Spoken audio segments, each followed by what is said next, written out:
what that traffic will do for you. The 8 cars had a little nip taken out of the left rear quarter. Somebody took a bite out of him.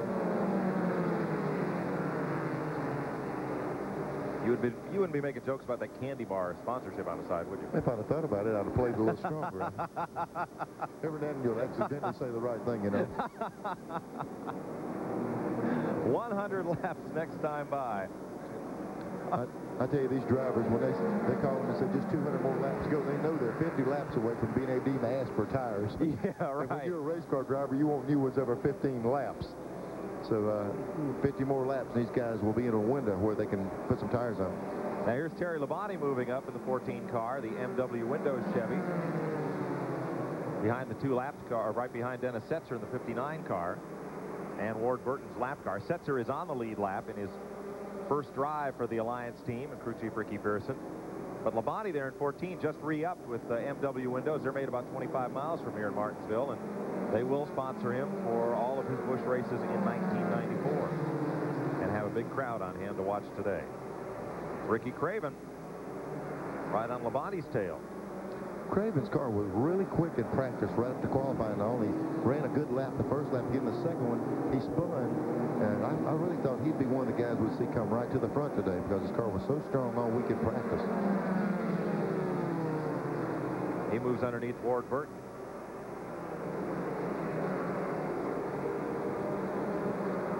And all these cars running in the top 10. Tom Peck and Mike Wallace battling. That should be right at about 10th spot. Nemechek the leader. Bound is second. David Green is third. Tracy Leslie is fourth. Todd Bodine is fifth. Sixth is Ernie Irvin. Seventh is Dennis Setzer. Eighth is Terry Labonte. And ninth would be Ricky Craven. 10th then. Double check on Ronald Cooper if he has lost a lap in the pits. That would put Tom Peck in 10th. There's Peck in the number 19 car. Yeah, and this group right here is getting in a lot of traffic now. There's Cooper on the outside of 56 there. As we look back a little further to pick up Steve Grissom and Jeff Burton. I think Grissom made some changes on his car. We're right along with him here. I don't know if it helped him as much as he wanted it to, or if that, that stop was as critical, because he doesn't seem to be able to move up anymore, and Nemechek is coming on him again. He's one straightaway away. Like you talked about before, he lost a half a lap. Now it's almost within a straightaway. Right, 3/4 of a lap. Let's go back and pick up the leader coming out of turn number 4, working Richard Lassiter and Joe Bessie. Nemechek all by himself. Long gap back to, no, I'm sorry, it's not. Chuck Bound is right with him. He's only got a long gap. It's 3 car lengths. Well, Mike, I tell you what, that's just the course of the way this racetrack plays out. We saw Nemechek. He had almost 100 yards on the 63 car. He ran in that one little group of traffic. And look at Chuck Bound. Here's Bound going to the inside. He was able to close up almost a half a straightaway because of 3-lap cars. It's funny, sometimes the lead car uses that move over flag, opens up a big advantage, and sometimes the first guy comes through and the lap cars will move over because they know there's somebody else coming soon, and that'll help that second place car. Sometimes it helps you, sometimes it hurts you.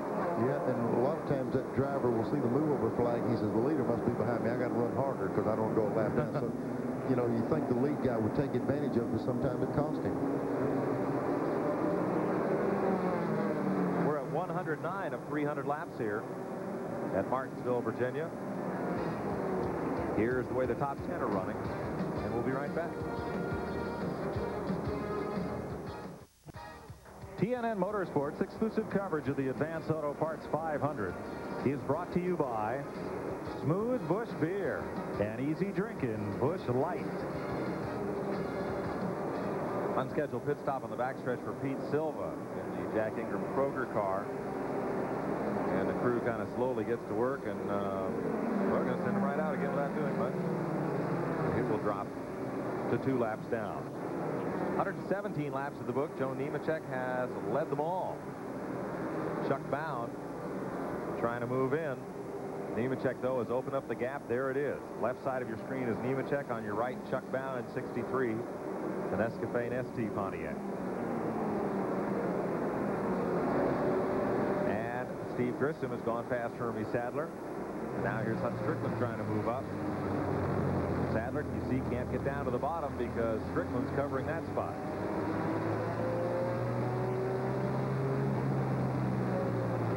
Well, he's just easy on the wheel, just like he's out on the interstate. When you're in that outside lane, you're going to be real easy on that wheel. He's trying to get the car around it. It looks like Hutton was able to get under, but Sadler's car works that outside lane pretty good. You know, usually it doesn't take one corner to do away with someone, and he's fighting him on that outside.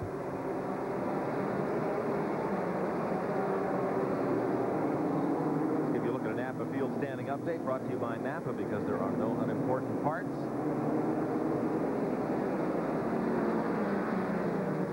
First 16 of these cars are on the lead lap. If you look back at Hut Strickland from Steve Grissom's car in 14th position.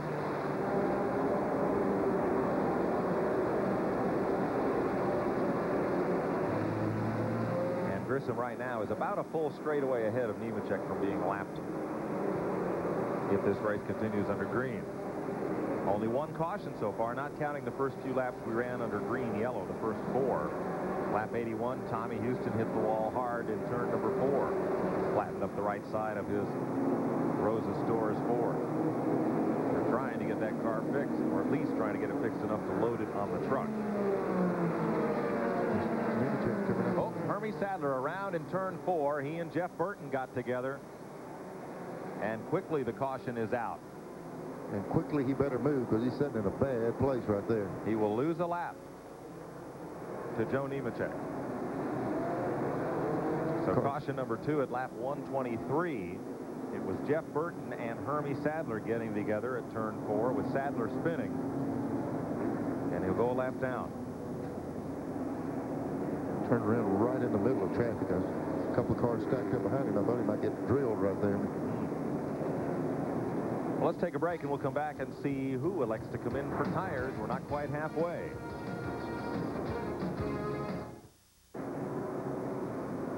Pit stops for almost all the leaders, and calamity for Ricky Craven. He had taken on 4 tires on the DuPont Chevrolet, but then took off without apparently having lug nuts on the right rear wheel. Let's show you what happened. We see everyone on pit road right there. Boy, I'll tell you what we're doing is he just beat the lead car. I mean, beat the caution car, so he didn't lose the lap. There's a spin up there. Turn 4 with the 25 cars spun right in traffic. A lot of cars come by me. He's lucky no one got into him there. He did lose the lap to Joe Nemechek. Then Craven pulled out of the pits, and the right rear came off. He continued to run all the way around the racetrack with the right rear dragging on the brake disc. Now let's show you the leaders as they pitted while we were away on break. Hermie Sadler gets service. There's a look at the 2 race leaders. On the top left, Joe Nemechek, and the bottom left, Chuck Bound, with chassis adjustment on the right rear Bounds car. And then on the right side of your screen, you'll see how they come off pit road. There comes Jeff Burton with only 2 tires. Good stop for Todd Bodine and Nemechek. And there's Craven. This is right rear wheel laying out in the middle of the track that everyone's having to go around. Apparently a miscue, and they did not get lug nuts tightened on that wheel. Here, this was him. When that tire came off, he went all the way around, dragging the right rear rail down on the car. Boy, that does some damage on that thing. Trying to stay on the lead lap. Now we're back live action here at lap 127.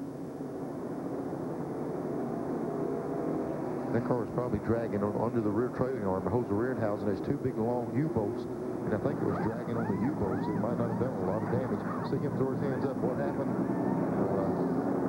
You know, the driver gets pretty hyper in there at times, and sure, they did. Their guys checking that right rear again.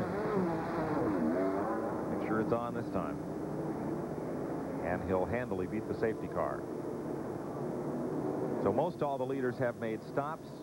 We'll be right back to Martinsville, Virginia, after this. We're about to get set to go back to green. Let's show you from Hermie Sadler's view what happened in that incident. Going down into turn number 3. He and Jeff Burton got together.